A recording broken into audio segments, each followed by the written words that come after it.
So today, my guest is a gentleman who I connected with on LinkedIn. I first heard him share his story of getting into a professional speaking career despite his stutter. Now, he's gone on to form a practice aptly called Chatterbox. His name is Shil Shanghavi. Now, Shil grew up in Mombasa, Kenya, and I have him here with me to share the journey that he's gone through to where he is today.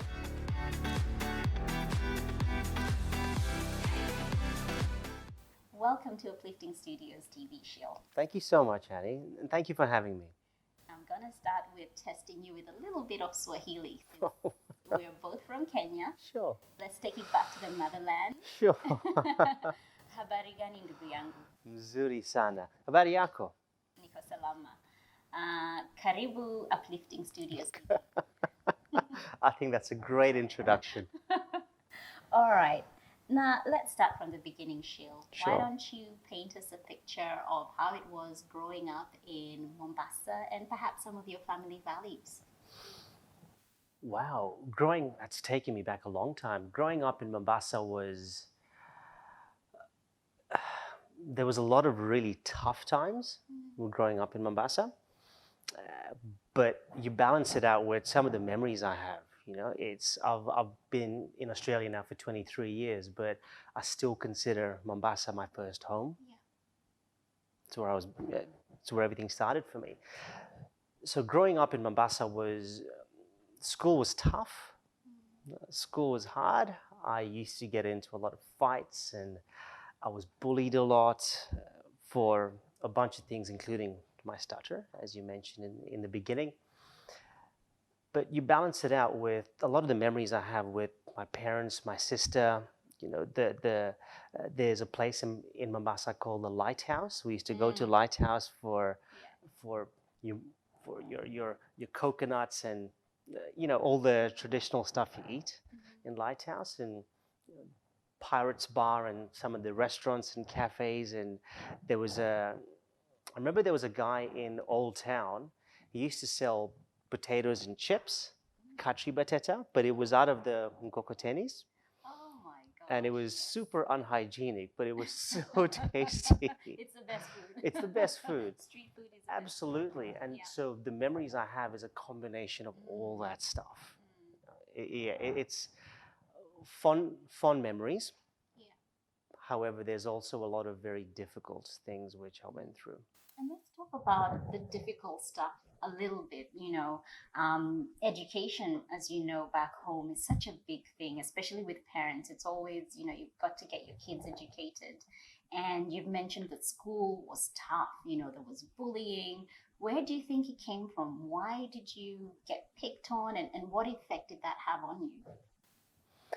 When I look back on things, I was picked on for a few reasons. One, just my size. I was quite a small, introverted, shy guy, and when you compound that with the difficulties I had in speaking, I used to try to be something I'm not, as a way to mask all that.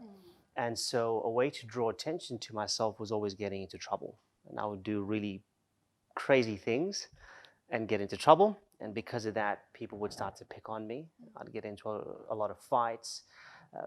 There was kids who would honestly beat me up just because I couldn't say things clearly.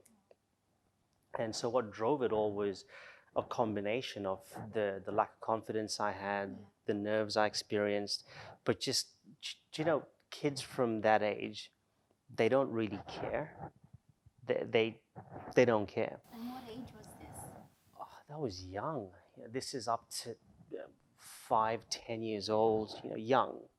And my first school, I went to Coast Academy, then I went to Mombasa Academy, and the number of times my parents would get calls or report cards about my bad behavior or about the trouble that I was getting into, or Shil's being suspended from school again. It was very tough for my parents to deal with it. Yeah. But I now know why it happened. There was a reason all these things happened. And do you sort of remember when the stutter began? Can you trace back, or is it just something that's always been with you? I've tried to trace it back, but when I speak to my parents about it, rather, they around 10, and I've spent a lot of time thinking about why it started, the reason it came around, what contributed to it, and I think that my parents are accurate with that age, because that's when you start to become a bit more adventurous. You know, that's the age, I think, when you start to make a few more friends. You start to get out and about a bit more. You're still young, but you're an older young. Yeah. Discovery. Absolutely, discovery is the perfect word. And I think through the discovery phase, because of all the, just the sort of people who were picking on me, and the things they would say to me repeatedly would knock my confidence. And so then I was too afraid to speak to people. Now, do you think living out here in Australia at such a young age exposed you to a lot of things that perhaps you were not ready to get into? Because when we initially met, we spoke about drugs. Talk to me a little bit about that. Absolutely. When I got here, so I was excited about being here. New country, no parents, Away from home. Away from home. How amazing is this? Yeah. But at such a young age, you want people to like you. Absolutely. You want to make friends. You want to impress people. But the culture shock was huge to me.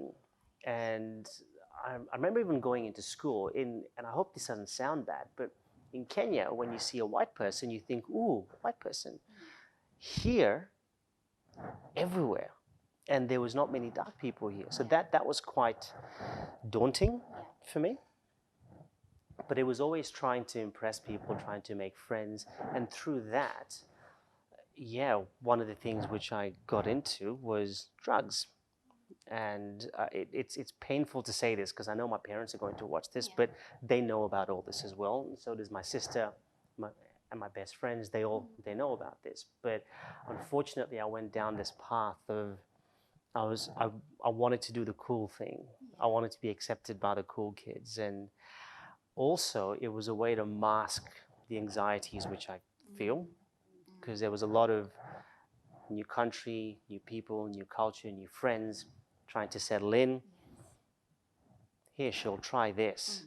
And I did, and it felt so good that I got addicted to it. Just one pill, and that was... Yeah. Well, it started before that, but I remember when I tried my first one, it felt so good. And I thought, wow, if I can keep doing this, there's nothing to worry about. And it's a dangerous path to go down. And so getting into that drug culture, and how did you get out? How did you move from being addicted to, being clean? Oh, cold turkey. Cold turkey. Yeah, essentially, yeah. Wow. Well, it got to a point where it was so damaging, not just on myself, but it was damaging to my parents. It was damaging to my sister. It was damaging to my friends. And there was a circle of friends who, that was what we did. That was the culture. That's how we built our friendships. So it wasn't a problem with those friends, but it was more the destruction I could see doing to my family. And when I remember there was a time where I got angry at my mum. And when I think back on this, I feel horrible about it. It's just horrible. But the reason I got angry was because of the mood swings I was having. And my sister and mum tried to stop me and have this intervention. And it's horrible when I think back to it. But when that happened, and I saw the disappointment on them, that to me was, I can't do this anymore. I can't keep doing this. But then I lost a lot of weight. My stutter got so much worse. My mood swings were bad. All the things you read about happened to me. And it made me a very anxious person. So I guess for me, just trying to understand this, going cold turkey, like just getting out of it cold turkey without having to go through any therapy, I would imagine your mindset would have to be pretty strong to make a decision like that and to, get out of a drug addiction. Yeah, yeah, I've never thought about it like that, but you do need to have a strong mindset. You do need to, and mine, it had to be strong. It had to be strong. I had to say no. You know, I stopped playing sport. I'm a very fit guy. I keep active, but I stopped playing sport. I just stopped everything, and all I would think about is my next hit. And when that's constantly on your mind, and then you see the destruction it's causing, you realize this is not a good thing. And if I don't do this, no one else will. People can tell me things, but I need to actually do it. And I suppose I've continued on with the philosophy of that. Since that point, I've always thought if I don't do it, no one else will. So you pick yourself from the ground up, literally. You went to Curtin, you did your university studies, and then you got into a corporate career, which you kind of didn't really enjoy. Like you were always chasing something more. And this is where you mentioned that speaking became, a thing of focus where you had to speak and just the stutter getting in the way. And just talk us through that, your corporate career and then now just sort of getting into Chatterbox. Sure. Corporate career was 6 years at Coca-Cola, and then another 9 or 10 years in the commercial construction industry, and it was in sales and marketing, business development type roles. But it meant a lot of networking, a lot of presenting, a lot of speaking, which terrified me. But I was even more afraid of telling my employers or people I work with how scared I am of presenting. But you need to do it. You need to do it. And the more I did it, the more I realized how difficult it is and how much it scared me and how much that would affect my mental state and my anxiety, and I would start to isolate myself as well. In fact, there was times even during that where to mask it, I would go back into my old ways, which wasn't good. Yeah. And there was a couple of incidents from Coca-Cola where there was a job interview, then there was a networking event I went to with the firm after, and then my last job, there was a presentation I had to give. You heard this in my talk, where I did so badly that I knew then I need to build my confidence in this. I need to find a way to control my stutter, my speaking ability, build my confidence, because unless I can do this, it'll be very difficult to build a career. So what are some notable achievements that you've gone on to have now in your practice with Chatterbox? All of it. Honestly, it's overwhelming. You know, what has happened with Chatterbox, what's happened since I've done this. Suppose the biggest things that have happened to me. So I got accepted as a speaker coach for TEDx Perth. That's a pretty big deal. I think it's a pretty big deal. In 2018, I was invited to speak at TEDx ATO Perth. And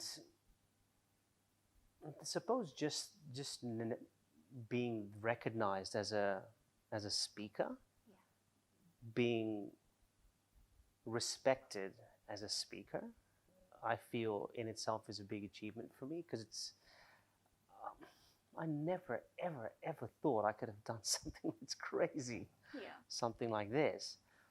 So yeah, just seeing people that I work with get up on stage and do a talk is very fulfilling as well, because these are things which I've developed over the last 20 years, intuition and being afraid of speaking and developing my techniques, but now being able to pass that on and then seeing somebody take that and go, I can speak. It's pretty cool. That is amazing. So does speaking terrify you? Yes. It does. Yes. Then why do it? Why put yourself in, I don't know, in that kind of position? Because if I don't do this, somebody else will. I put myself in this position because despite the fear, I can control it. I know how to control it. So how do you control your stutter? Breathing. So I breathe very systematically. If I forget to breathe in a certain way, I'll stutter. I have a beat which goes on in my head consistently, and I speak to the rhythm of this beat. Maybe 2-3 years ago, I developed a tapping technique, so I'll speak with my tap. So whenever I'm on stage or having a conversation, my fingers keep continuously tapping. Yeah. So there's a whole bunch of things which I've developed, and so when I speak, it's a combination of tap, breathe. If I sense I'm going to stutter on a word, I'll avoid it. I'll find a substitute. It's a combination of all those things, which I now do. It's part of me, and I do it on such a regular basis that I can control the fear. So you're constantly thinking ahead, sitting here, something that would be simple for a lot of people just to sit down and have a conversation. You're thinking ahead, words that you need to use, you're tapping, you're controlling your breathing. The temperature has to be a certain temperature as well. Yeah. Correct. All of that. I'm constantly thinking. See, just then, I forgot to do it and I stuttered. I'm constantly having to think. It's tiring, but it's the card that I've been dealt, and it's the techniques which I've learned to live with. On some days it gets really exhausting, really tiring, and on those days I just switch off. I don't see clients and I don't do anything. Even the temperature's got to be right. If it's not, my anxiety goes up, I start sweating, and I get super uncomfortable with things. So I visited your website, chatterbox.com.au. Chatterboxps.com.au. What's the PS? Public speaking. Chatterboxps.com.au. So I was on there and I was looking at the keynotes that you give. Yep. And there was one that really caught my attention. It's called Mob Justice. And I remember asking you, is mob justice what I think it is? Because in Kenya, mob justice has a certain meaning, and I'll let you explain that to us. It is what you think it is. And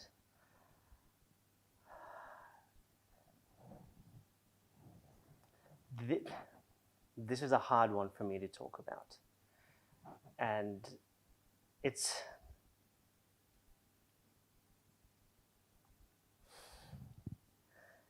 a hard talk for me to give.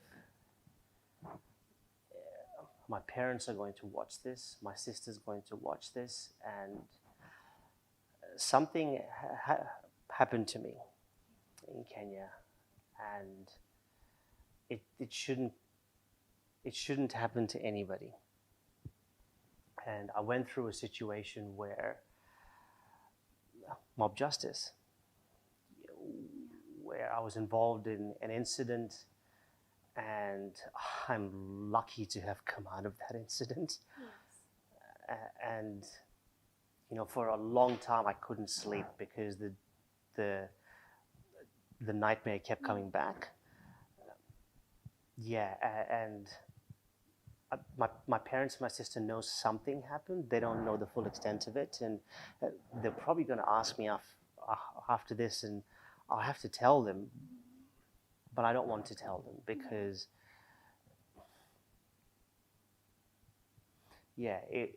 it's not a nice thing for anybody to have to go through, and I wish it didn't happen. So there was a gentleman who was caught who committed a crime. I tried to tell the mob to back off, just to say, look, why don't you leave him alone? It's not worth it. But because I stepped in and tried to tell the mob to back off, they then picked on me. So they turned on you. Yeah, they turned on me, and it was awful. And I thought I was going to die. Yeah. And the reason I share that story now is because I feel in Australia, and I can only compare it to Australia because I've been here for so long. Sure. I feel we live in a bubble here. I've been here now for 23 years. I live in a bubble here. I've grown so accustomed to having things at the click of a finger here, having efficient public transport and job security and all those things. Whereas a lot of people here don't know what life is like. I'm not saying everyone. A lot of people do know what it's like, but there's a population who just don't know what it's like. And the reason I share this story is because I want people to step out of their bubble. I want them to be grateful for what we have and appreciate that what we have here, and I say this in my keynote, what we have here is paradise. I think we have everything here we could want or need or ask for. You just have to work for it.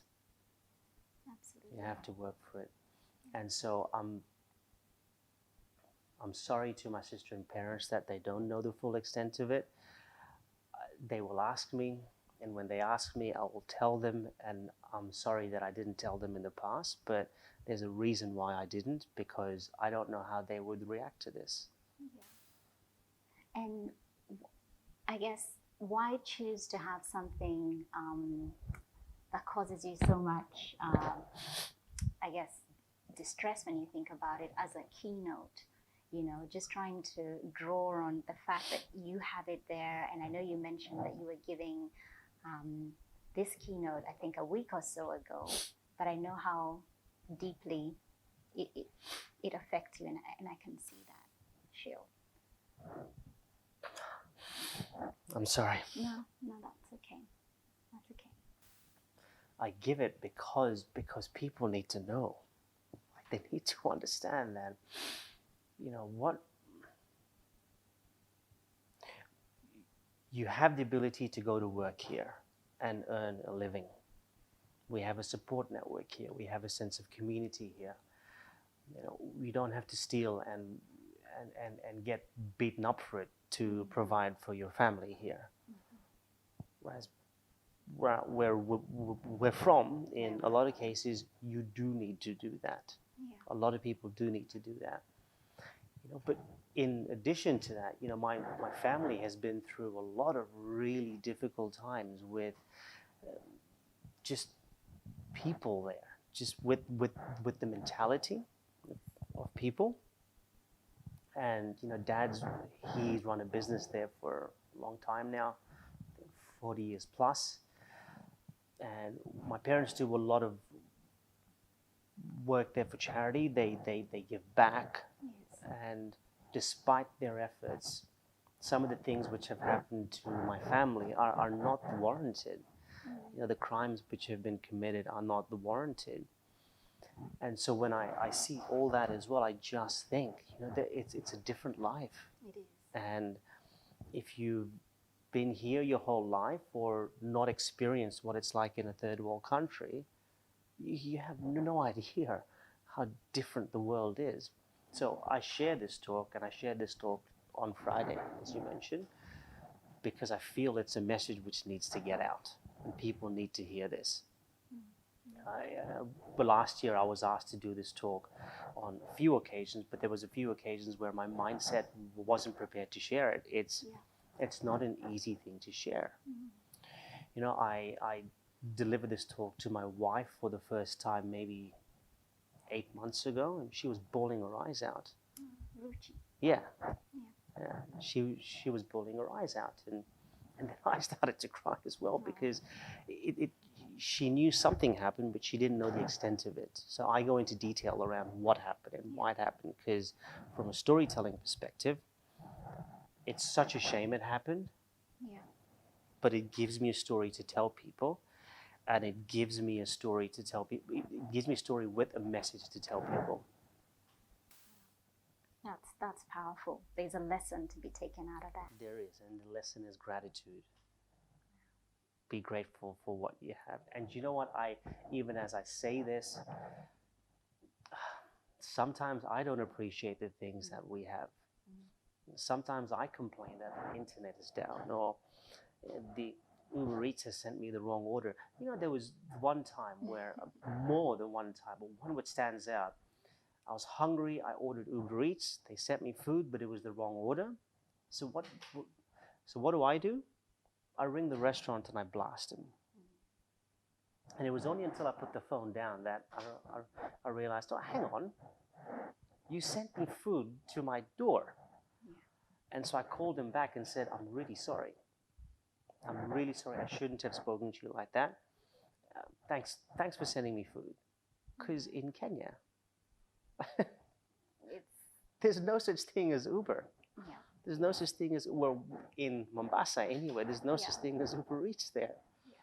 There might be now, but to my knowledge, there isn't. I think there is. I think Uber Eats is penetrating and getting into different areas. But I think I get what you're trying to say. You know, it's just about being grateful for the things that we have. Correct. And I know when we first met, and we had a sort of pre-interview meeting, and we were meeting in an office in the city, and we were saying, how amazing is this? You know, two people from Kenya sitting here.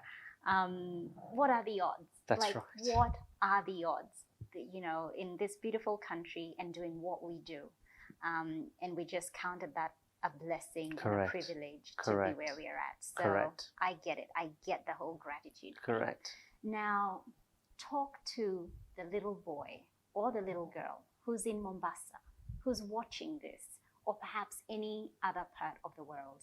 They're looking at you, they're seeing somebody who has gone on to do great things despite the setbacks, you know, and has gone on to achieve something notable. You know, you are a success story, whether you choose to believe it or not. You are a success story.